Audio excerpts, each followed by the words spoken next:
Gözü geçselim mi kalkalım? اسمي هاكر تبع الكريم يا ولد تحت السوق تبع السلام سودي بون Tamam sir.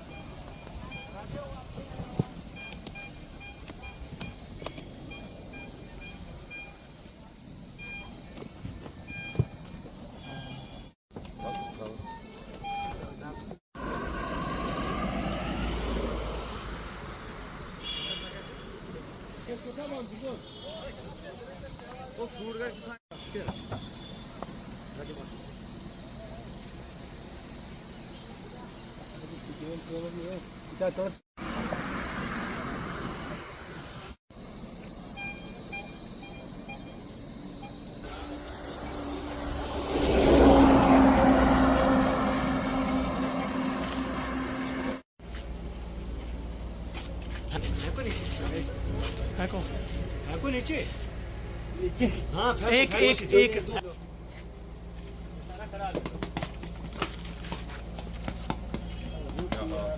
चलिए शेयर कराओ थोड़ा यार यार